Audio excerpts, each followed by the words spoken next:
Hi Damai, welcome. You're listening to People, Planet, Food. Conversations about the global food system that I hope are a cause for optimism and a call to action. I'm Roger Robson-Williams, Chief Sustainability Officer here at Plant and Food Research. I'm interested in how we can grow healthy, enjoyable, affordable food in ways that don't harm people or planet. In this podcast series, I've got the pleasure of talking to inspiring people that I've met who are working at this nexus of people, planet and food and figuring out how we can have healthy people living on a healthy planet and eating healthy food. In this episode of People, Planet, Food, I'm really delighted to be talking to a good friend, Martin Rich, who is the co-founder of a remarkable framework to help businesses navigate their way towards a more sustainable future. And I'm really looking forward to hearing about the implications of that for the global food system. Let me introduce Martin briefly. He was an investment banker and then he moved into social impact investment. He's also an engineer by training and the co-founder and chief executive of the Future Fit Foundation, about which we'll be hearing more shortly. So welcome, Martin. Thank you very much. Kia ora, Roger. Pleasure to be here. So this sounds like the start of a bad dad joke, but what do an ex-investment banker and an ex-scientist have in common? Why are we sitting here having a conversation about the global food system? And I was thinking one way of unpacking it for our listeners would be to understand a bit about your journey, how you've got here today, metaphorically rather than literally. And I thought a vehicle for doing that would be to ask you to talk a bit about some of your professional priorities. 20 years ago, when you were an investment banker, maybe 10 years ago when you were in social impact investing, and today. So please tell us. All right. Well, I think anybody who'd been unfortunate enough to be in the back of the car with you and I as we've been going around for the past week and a half would have had a lot of bad dad jokes going on. So I think that's an appropriate place to start. 20 years ago, that was 2004, I was working for JP Morgan on the trading floor in London. My priorities back then would have been very financially focused. I was selling financial products, risk management products to large corporations. So I guess my priorities at the time would have been the relationships, typically with FDs and treasurers, finance directors and treasurers of multinational companies. What were they interested in? What were their concerns? How could I help them? But ultimately very much focused on obviously selling the financial products that we had to them. So really a very, very bottom line sort of focused. So yes, building the relationships, very important, understanding the client, but a very financially focused bottom line, both for me individually and for the team that I was running at the time. So very focused also on just the global economic situation, what was happening, how was that affecting inflation, interest rates, foreign exchange rates, that type of thing. A lot of fun. I did very much enjoy the career. It probably sounds incredibly boring to anybody listening to it, but it was an amazing career and it was a great grounding in understanding how the socioeconomic system works and indeed at various times doesn't work. Maybe we'll come back to that in a moment. Skipping forward then, so 10 years ago, 2014, at that point, I was sales director at Social Finance. And there was still an element, I suppose, of that financial focus, but not in the sense of a bottom line for us as an organization. My clients at that point were private banks, high net worth individuals, foundations, who were looking to invest in social enterprises and charities. So entities doing something that had a very tangible social outcome. So that might have been healthcare related. It might have been tackling serious issues like drug and alcohol abuse or domestic violence. And the investments that we were seeking were mission aligned investments, but they weren't grants. We weren't doing giving of money. It was very much investing in the business, or in products like social impact bonds that pay based on the results that some of your listeners might be familiar with. So it was very much about how do we structure the right product for those organizations? And from my perspective, how do I persuade people to come and invest in them? So still a financial focus, but very, very, very different. Skipping forward to today, the priority is very different again. How do we grow the Future Fit movement around the world, which is obviously why I'm here on the far side of the world. How do we get people to understand what Future Fit is all about, where we are seeking to add help, why we're not just another framework that's joining a alphabet multitude of other frameworks, and concerning myself very much with the mega trend problems that we're facing of climate change, social inequality and injustice, and all of that hard-hitting stuff. So how do we get people to come on board? How do we join with the other initiatives that see many of the problems in front of us and the overarching need to re-engineer things?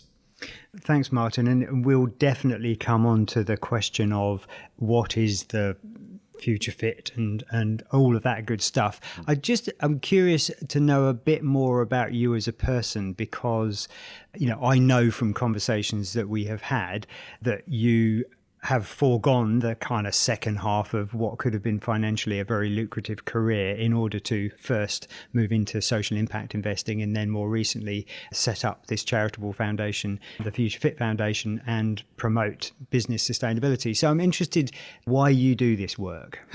Yes, I ask myself that on a fairly regular basis.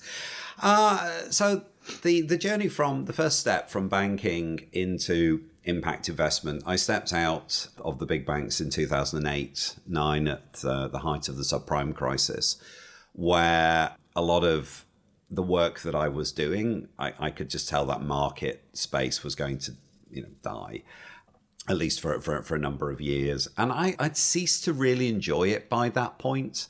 I often joke that sort of when I first joined banking, my ambition was obviously to be the chief executive of the bank. And sort of every week, my ambition level tweaked down ever so slightly when you realize what the implications of that was. And it probably took 13 years until I'd risen to a level where my expectations had come down to, and we those met.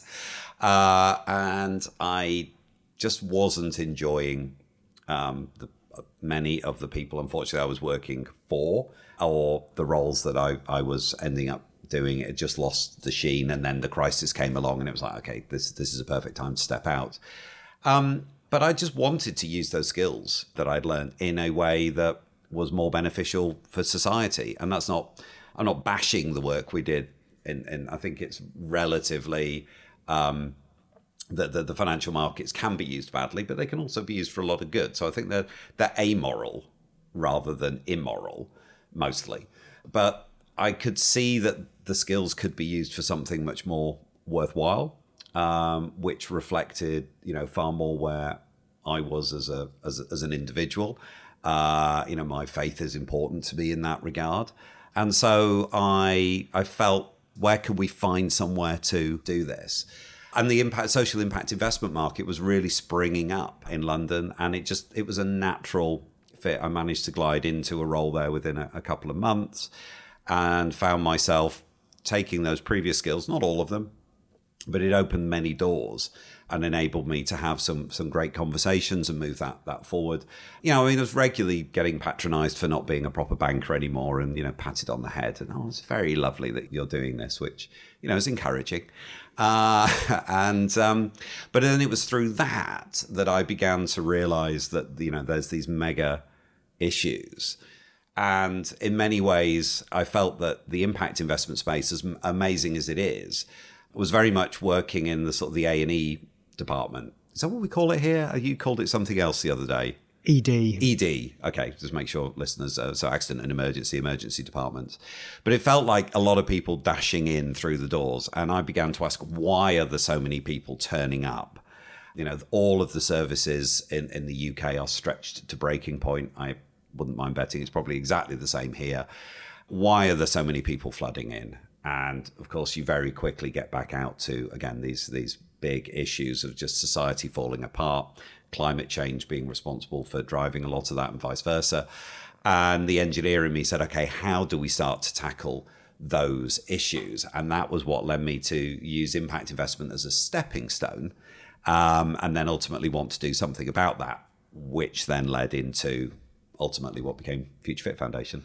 And which sounds now, when you talk it through, quite a kind of coherent. Oh, it was very planned and deliberate, of course. It's funny how that happens, isn't it? And so we've mentioned the Future Fit Foundation, and I've mentioned that you are now the CE of an organisation, this charity based in the UK. And I think it's probably time just to talk a little bit about the work and the history of that. Yeah. So the history of it is, be very careful who you get talking to in a coffee queue. I was sort of wrestling with these questions of how do we redirect the flows of international capital. And, you know, the investments, I used to be working on transactions that were hundreds of millions of dollars in notional size, if not billions of dollars, all, you know, just computerized numbers. I mean, nobody was ever walking in with, you know, bags of cash. We were told that's a bad thing. But then I'd sort of gone into the impact space, and suddenly you're working in the hundreds of thousands or low millions of cash. And, you know, yes, of course, somebody walked in again with that much money. There's a lot of money, but in the grand scheme of things, it really isn't. And when we're talking about tackling big issues, you know, we need to be talking many, many zeros on the back of what we're dealing with. And I could see that actually the harm that was being caused, or the lack of understanding of the impact of these huge flows of pension funds, what banks were funding, etc., where you're talking trillions of dollars, just beyond dwarfed what we're working on. And so you start to think, well, how do we redirect those flows of capital? How do we help those flows of capital to understand what good they could be doing and what harm they're causing? And so I was mulling all of this over when I was at an event in London. The guy in the coffee queue behind me said, "Hi, my name's Jeff. Who are you?" And we got chatting, and it turned out this guy, Dr. Jeff Kendall, was working for John Elkington at his consultancy. So John Elkington is the father of the triple bottom line, People, Planet, Profit. Very, very well-known author, a bit of this, you know, grandfather of the sustainability space. And Jeff was deeply frustrated that companies were not getting the right information about how they should change. And they were chasing various relatively meaningless targets and schemes, sort of Dow Jones Sustainability Index and other things like that, which in themselves had become the target, rather than what's the change you should be actually seeking to drive. So rather than me saying, oh, how do I make my business more socially and environmentally positive than yours, Roger, or what are you doing that we can learn from each other even? It was like, well, you scored 68, so I have to score 69. And who cares what that, it's about what you're actually doing as an organization. And he was deeply frustrated by this and had been thinking, how do I show companies how to be truly sustainable? And he and I got talking. It was like, well, hang on, you want to do it for a single company. I want to do it at a portfolio level because of investors coming into multiple companies. So it's kind of like, if we can solve what you're thinking about and we can aggregate that up for a bank or a pension scheme or whatever, then we're sort of answering my question. Gosh, we're trying to solve the same problem here. Let's quit reasonably well-paid jobs and start a charity. So we did, and found ourselves sat in a coffee shop with a brilliant idea and absolutely no funding or no concept of how to do it. So obviously the question you're begging me to answer is what happened? Well, not really. What happened next? What happened next was, as with all these things, deeply planned and carefully thought out and not at all chaotic and haphazard. The first thing we needed to do was find the framework to build our idea upon. So we had this wonderful vision of what we wanted to achieve.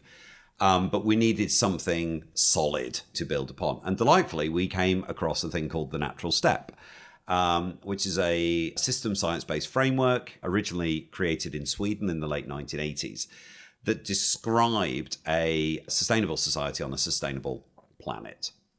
And sort of a friend of a friend told us about this, and we found it, and we read about it, and we thought, wow, yes, that's exactly the thing that we're looking for. Oh, wow, it already exists. But then what we discovered is, yes, the science exists and has been improved over time, and there was a network of people around the world who were using it, but it had never really been taken up to that next accessible, super easy to use and understand level. It was still quite academic. The original paper's highly academic and esoteric. The natural step movement had done some work around the world in sort of making it a little bit more accessible, but not in a globally, freely available, open access here. Everybody come and just, we'll do the complex thinking to go from that framework to what do you do as a business? And so when Jeff and I saw that, we spotted the opportunity and said, that's what we need to do. So let's start to pull together a global community of experts, system science thinkers, issue-specific experts, consultants, companies, investors, academics, you name it. Anybody we could find to say, hey, please come and join the community. Let's co-create this thing. Let's draw together all the best-in-class thinking that defines what we actually need to be doing as an organization and tell that story so that the investors and the banks can understand the journey that companies are on. And then hopefully through that mechanism, we guide and assist companies in becoming more, if I can use the S word, more sustainable, but in the sense that really means sustainable, i.e., functioning within a functioning society on a functioning planet. And then also we can guide the capital and the funding to support, ideally, those companies that are on that journey, and obviously also then to start to pull the funding away from companies who are not on that journey or refusing to go upon it.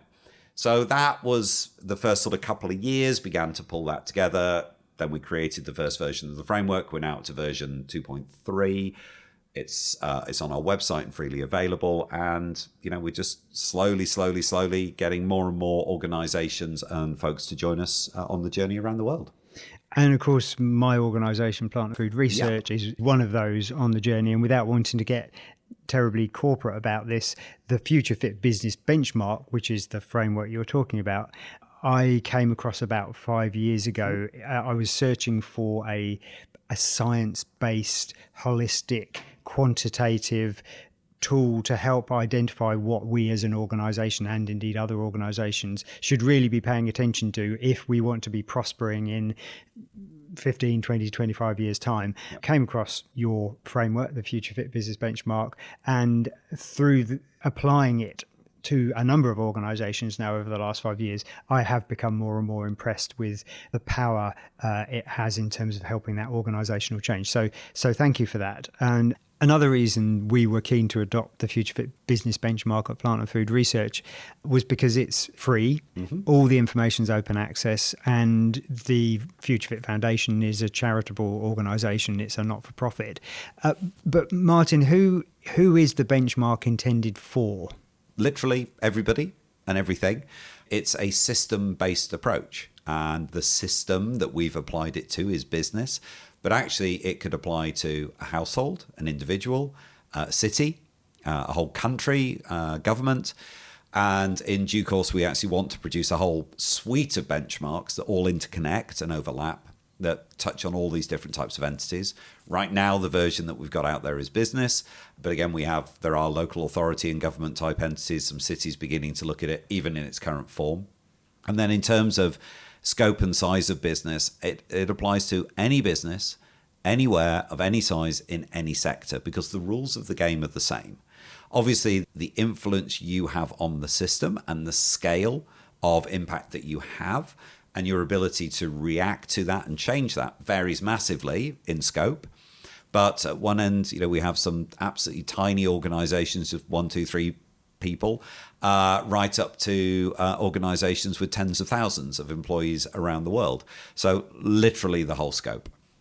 Moving on, I'm really interested in understanding from your perspective a bit more about what a flourishing society looks like. What does it mean to look ahead to a prosperous future? What does that kind of look like for you? Because so often people see sustainability as something that's about doing less or having less of the things that you like, or for businesses, it's, piling on more costs and compliance and so on. So let's back away from all of that. Yeah.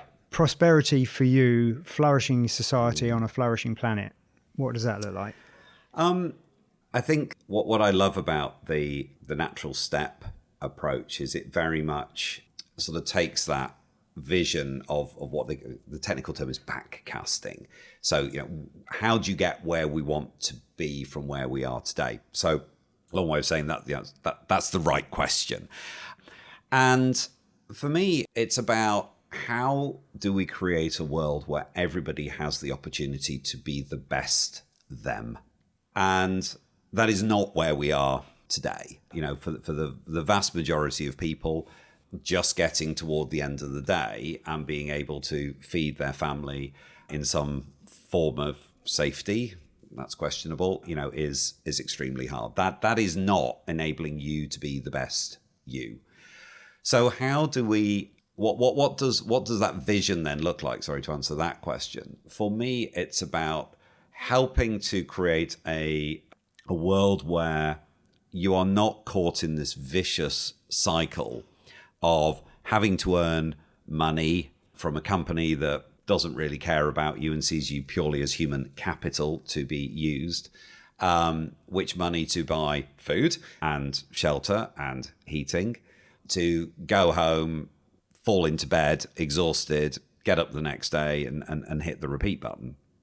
And I believe it is possible, and we have the resources and the knowledge to create a world where there is ubiquitous access to renewable energy, to good quality food, and to information and resources. That's definitely not where we are today, but I believe it is possible. I've read enough and I've seen enough to think we can actually get there.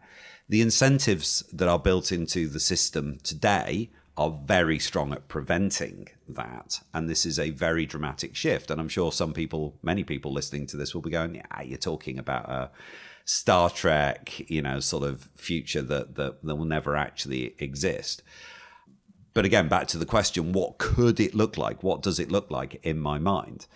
I don't think that, we have to accept that human beings should just be here to live a life of drudgery for 70 years and 10 and then die.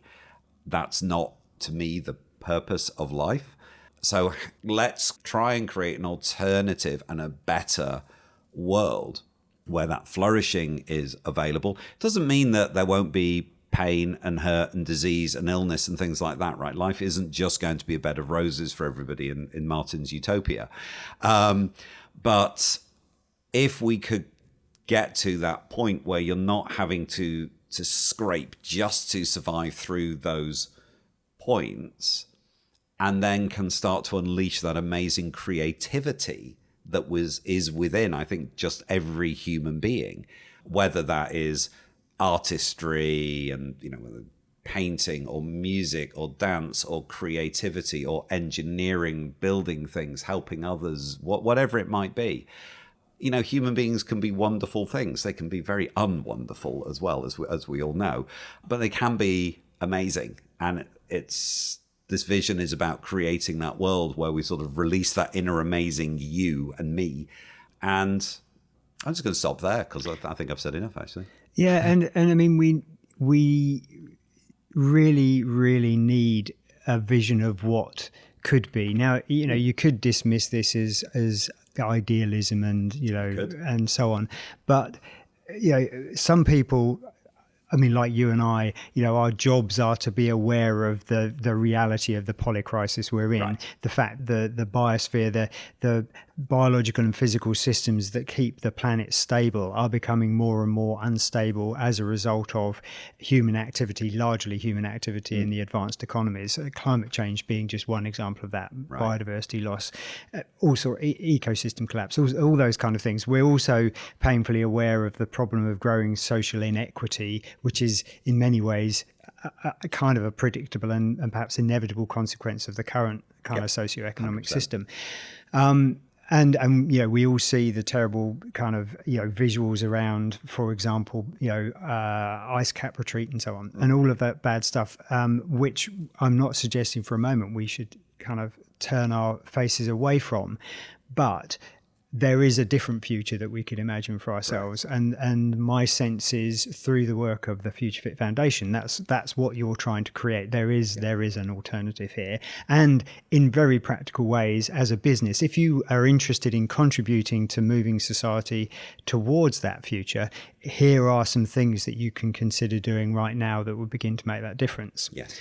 And so I'm kind of hoping over the, 5 or 10 years that you've been working on this framework and advancing the work and the vision of the Future Fit Foundation. I'm kind of hoping there are some companies that have said, yeah, I kind of get that, and got on board. And could you perhaps give the listeners an example or two of companies that are on board with this? Absolutely. And yeah, I'm delighted to be able to say, yes, there are a handful, hurrah, yes, and a growing number. And obviously, plant and food is one of those. But let's talk about some other examples. So two favourites that spring to mind. Firstly, there's a very large company based in Germany called Wiesmann that make heat pumps and HVAC systems, all that sort of thing. So basically very large units of metal and electronics and pumps and all of that sort of good stuff.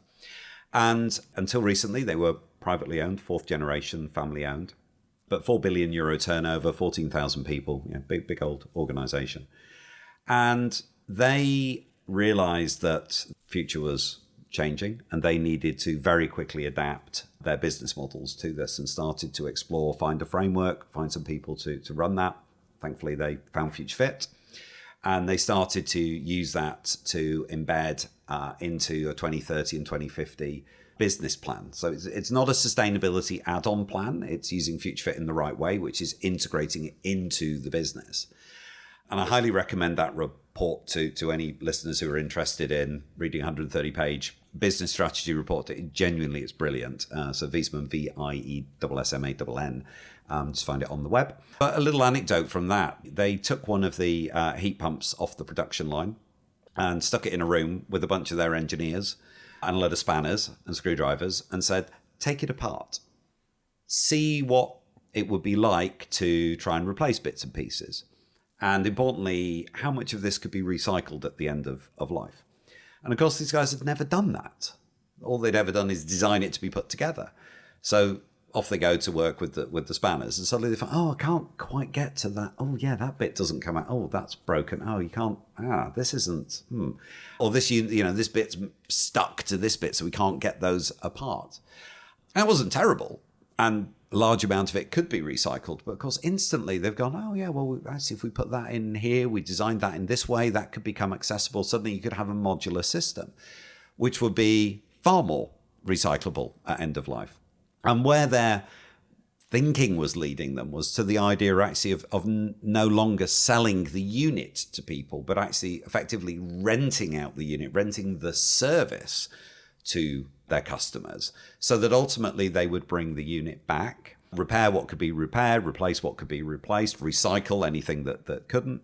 And that to me was an amazing example of a company really embracing this alternative way of doing things. I mean, they're certainly not the first organization to think about having that sort of rental of service rather than selling of item, but brilliant to see it happening in something as tangible as those units.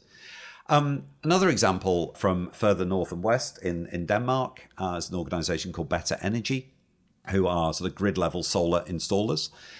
They are doing an amazing job, again, of embedding this notion of future fitness into everything they do. So every time now they're looking at a park, they're thinking about their own use of energy. I mean, obviously they're supplying renewable energy, so they're part of the solution, but what energy are they using to install?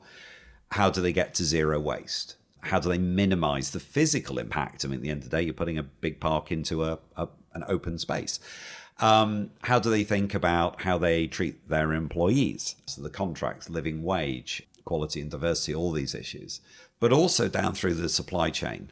And for me, the biggest impact that they're having, they've said they want to be future fit operationally by 2030, which is amazing.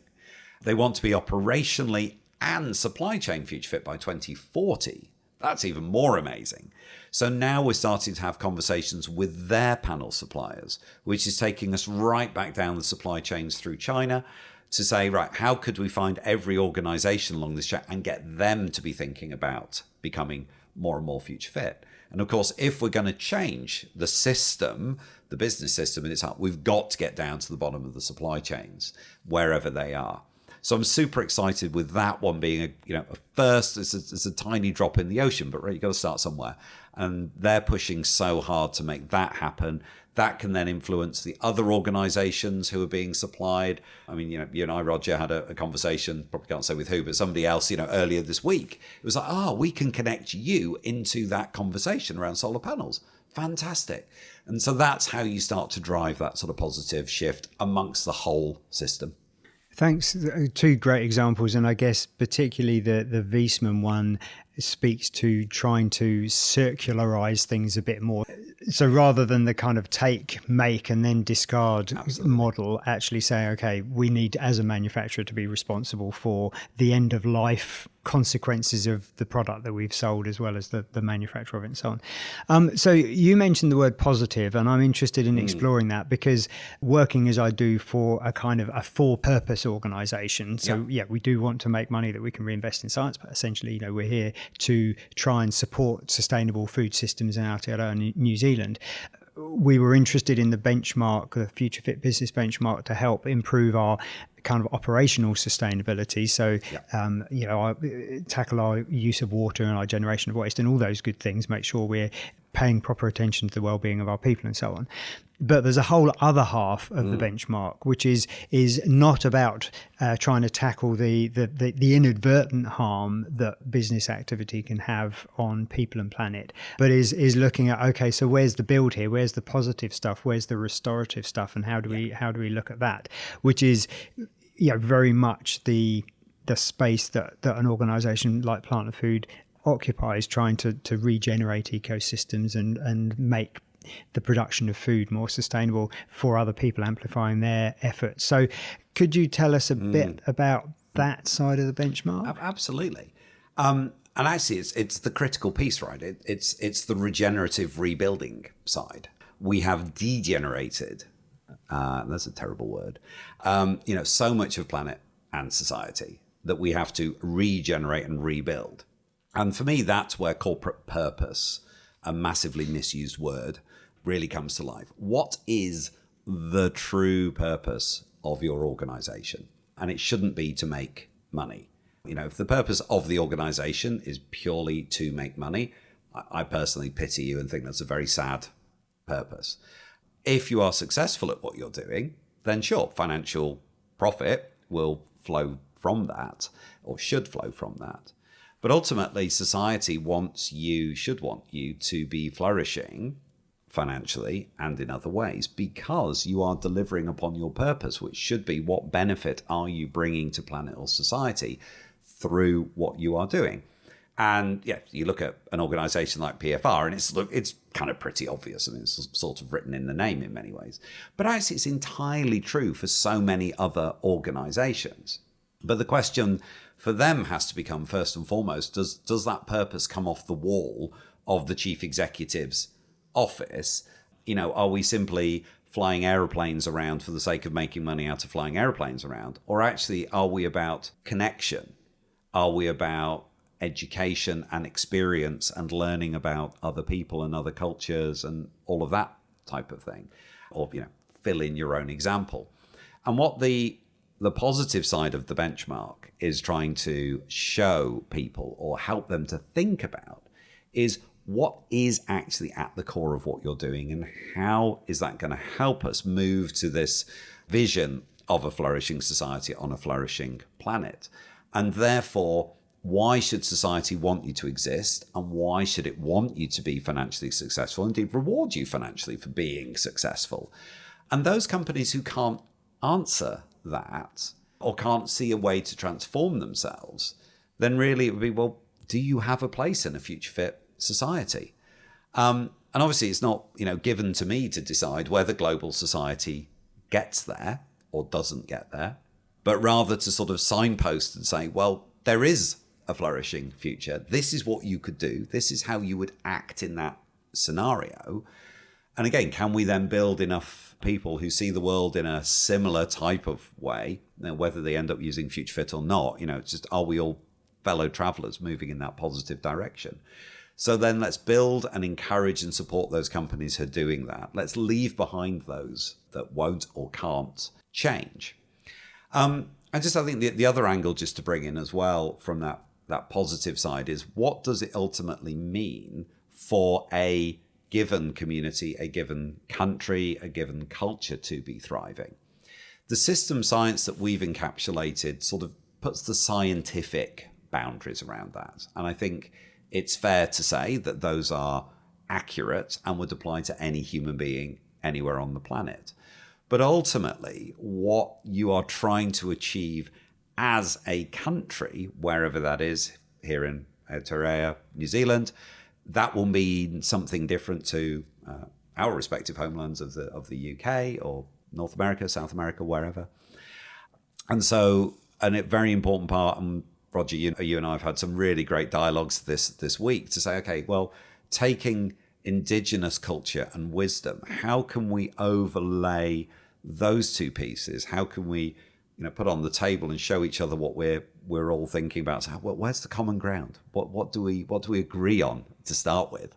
Where are the areas where both sides are bringing alternative, not necessarily disagreeing views, but just things that the other hasn't thought of? How do we create that vision? And ultimately, again, that's not for me to be imposing, but rather for the local chapters of Future Fit to be working through together in a collaborative and co-creative way, as everything Future Fit does is. And then having that wonderful vision of what would a Future Fit New Zealand look like. And as I've told you on this journey, I have this wonderful vision one day of a Future Fit World Forum where we just have all of these cultures coming together in the most amazing combination of color and smell and taste, of these different Future Fit chapters coming together, saying this is what we're trying to create where we are. And if you put all of this together, what an amazing Future Fit world we're trying to create. Yeah, indeed. And you dropped into the conversation there, the concept of a New Zealand kind of chapter of Future Fit, and your vision to have kind of local and locally relevant flavors of the Future Fit benchmark. Could you just expand on that a bit more? What you're meaning there? Yeah. So ideally, we'd like 196 local chapters around the world. So one or two countries may take a little longer to come to the plate, but we want to have that local gathering, that local community of people who say, "Wow, this vision aligns with our vision. We want to be moving in that direction." What I call a Future Fit society, whatever you call it, I don't mind. But can we just find a place where we bring all of those different groups and communities who are genuinely heading in the right direction together? And this isn't about having, one badge, or as you joke down here, one ring to rule them all, right? Or are Lord of the Ring jokes banned now down here? No, good. And, having that sort of way of just drawing everybody together and saying, let's create this coherent but locally owned vision. And then through those chapters, being able to learn and teach and help each other. What can the New Zealand chapter teach the Australian chapter? What can the Brazilian chapter teach New Zealand? It's that sort of learning and co-experience that I want to be able to sort of connect around. And I mean, to some extent, that already exists. We have an Asia Pacific Alliance of Future Fit users, which I contribute to, participate in, and which is doing very much what you're talking about, that kind of showing experience and practice. So kind of to sum up the conversation so far, we now have a science-based quantitative tool to assess for any business, or indeed any organization, any country, if you scaled it up, the extent to which you're causing unintended harm to people or planet through your operations, and a pathway in terms of what you might do to address those harms and become more future fit. Yes. You've kind of provided a line in the sand below which an organization or a business can't really say it's sustainable. Yeah. And then on the other side, we have a framework for looking at the positive value created and how we can be quite deliberate in trying to be restorative of people or planet in our actions. So that's all good. So what's the relevance of that to the food system seems to be pretty self-evident. I think so. especially given the food system is, meeting such a basic human need. Right. So for me, I think that question that you were putting out there for any business, what's your purpose, is a really, really important question for all businesses in the food system to answer. And, it would be easy to say, well, feed the planet, grow food. Let's really examine that. And we could all think of examples of some kind of big multinational businesses, and I'm not going to name them, but in the food system where you've got to question whether providing healthy food for healthy people from a healthy planet is absolutely what they are focused on doing, or in fact whether the consolidation and commoditization of food might be kind of a more accurate description of certainly what they're doing, whether that's their purpose. So I'll stop preaching at that point, but I think it's so pertinent to the food system, and I'm really looking forward to the point where there are more food system related businesses using the benchmark and able to share their experience of the relevance of that to them. So thank you. Now, in your professional life, as we can see, you've been on this journey. You are demonstrably committed to trying to make the world a better place, to drive forward for a prosperous future for people, which is great. And I know the answer to this because we've had lots of great conversations as we've been traveling around together. But perhaps you could tell the listeners some of the things in your kind of own life that you have changed as a result of your growing awareness of the impact that we can have unintended, the unintended impact we can have on people and planet. Yeah, absolutely. And, my wife and I realized very early on, sort of as we were going through this journey, it was like, well, we've really got to try and be practicing what we preach. So what can we do? And in no way, shape or form are our lives perfect or zero impact or zero carbon. But we've undertaken quite a few things. So we have a fully renewable electricity supply to the house, which isn't, the grid is nothing like in the UK as renewable on average, the mix as it is down here. So that makes a tiny step in the right direction. We were off grid, so we were on LPG, not LNG, LPG gas to heat the house. We've now replaced that with ground source heat pumps, which has worked incredibly well. And we've networked together all of the radiators through the house, so we can actually zone the heating, which is very efficient and has all worked incredibly well. We've gone to our station car, as it were, is currently it's a hybrid. I'm about to go full electric when I get back. That's one of the next tasks. If I can just interrupt there, for the benefit of listeners, a station car may not be a familiar term. So this is the car you have for driving to drive to and from the station. So yes, when we're commuting into London, which is so we live about 40 minutes out of London. We try to be as unconsumerist as possible. We don't buy lots and lots of stuff. So we try and buy infrequently, buy well, and repair. So I regularly, or both of us actually, will regularly be taking something apart and trying to fix it when it needs to be. My mobile phone, for example, was an 18-month-old second-hand one, refurbished one when I got it new. It's now 6 or 7 generations out of date and is slightly frustrating in that way. But I was kind of like, well, I don't need to replace it yet. It still works. At some point, the built-in obsolescence will force me to, as it forced me to get rid of my previous one, which is something I find deeply annoying. I love the products of this particular American provider of nice usable tools, but that whole concept of built-in forced obsolescence is deeply wrong, very not future fit. But again, it's sort of caught in the system. There's a limit to what you can do about that. I have changed all my pensions and savings to be as aligned as possible with values. Equally, the bank we use is an ethical bank, so we are trying to support the lending to social enterprises and the like, rather than the mega banks, indeed, whom I used to work for. So yeah, all of those types of things we think about are footprints as best we can. We try and, again, minimize that in all different dimensions. We compost at home as well. We've got quite a big garden, so we can do that, which is nice. Not everybody can do that, I appreciate.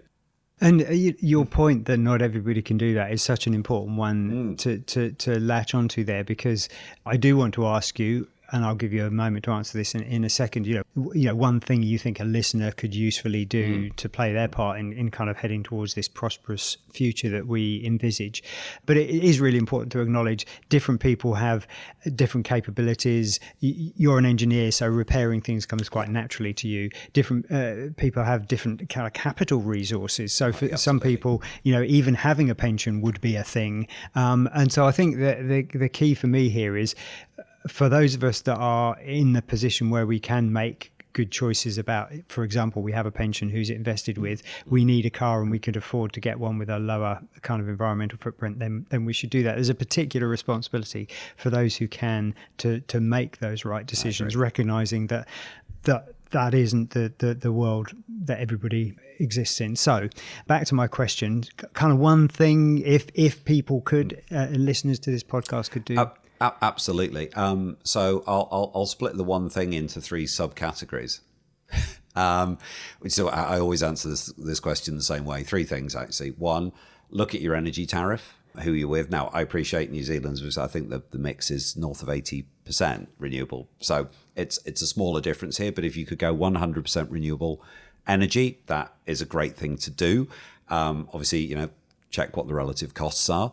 But I would highly encourage that. I don't know whether you've got more than one provider here, but you can find one, I'm sure. Yeah, I'm aware there's only one 100% guaranteed 100% renewable and net carbon zero. Right. Okay. Well, investigate that one.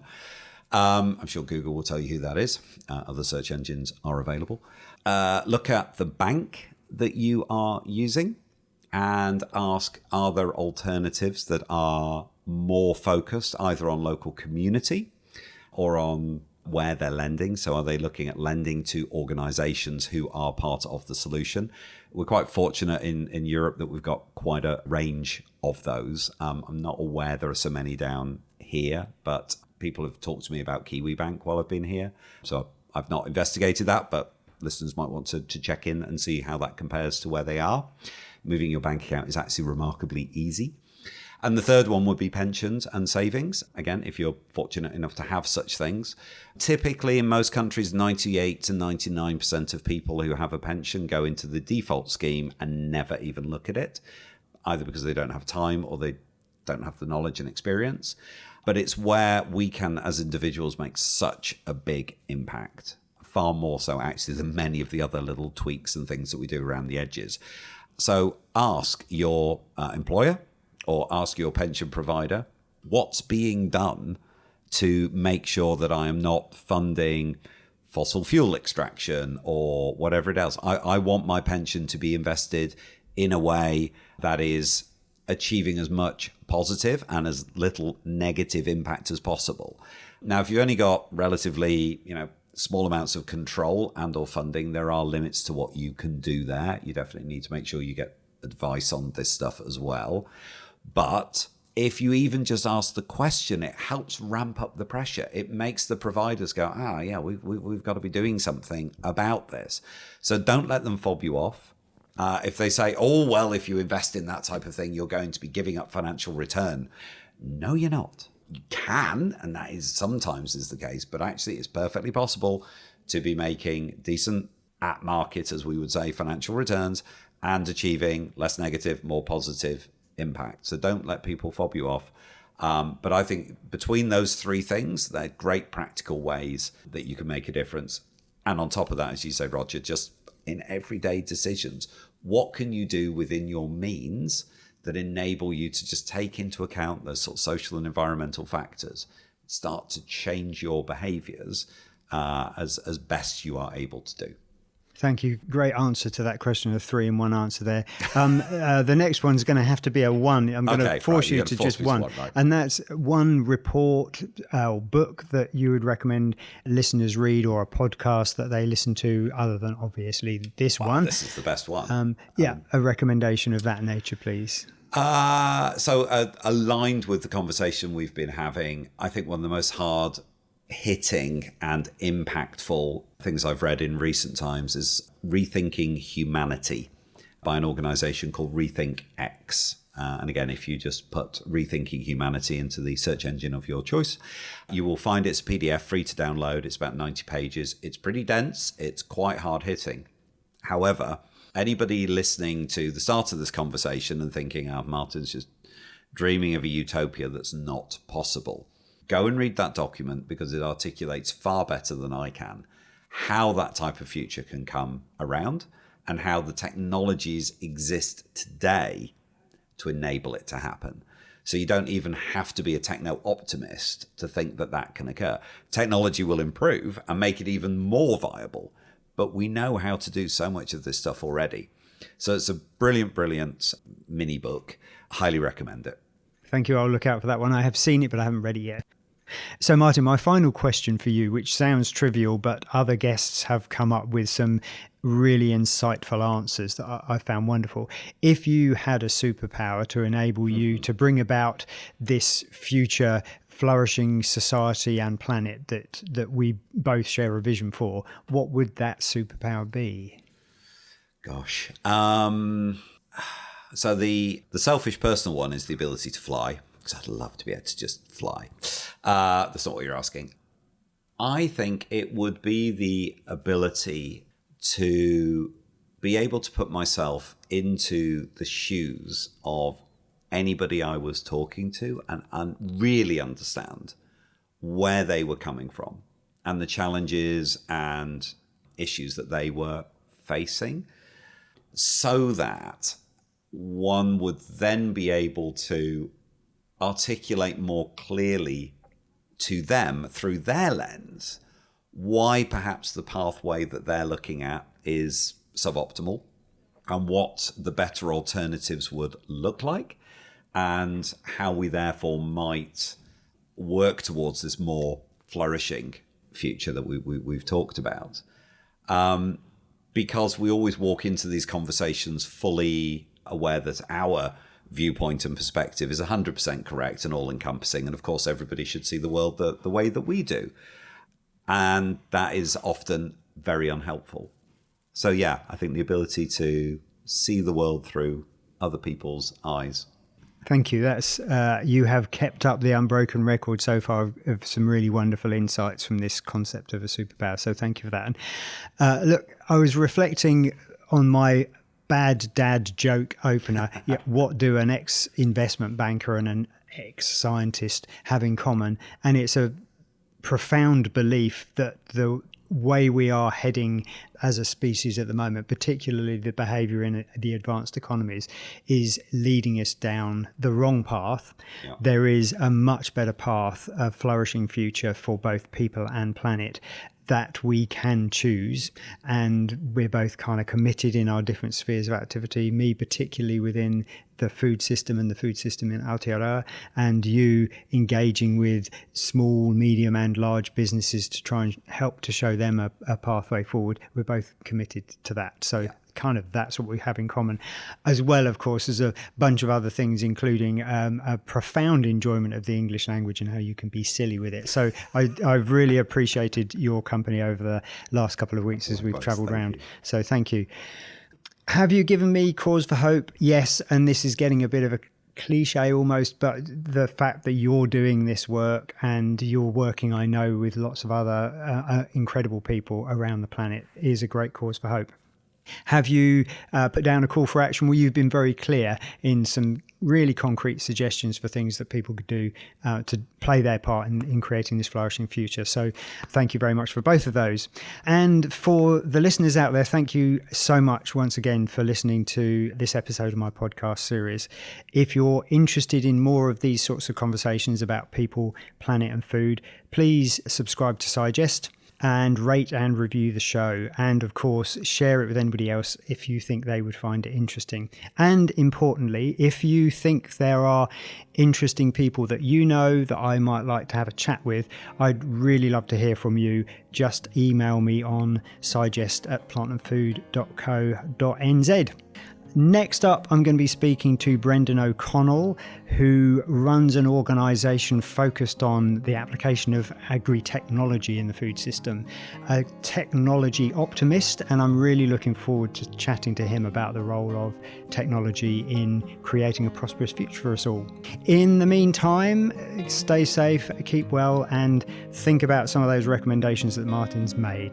Martewa, see you again soon.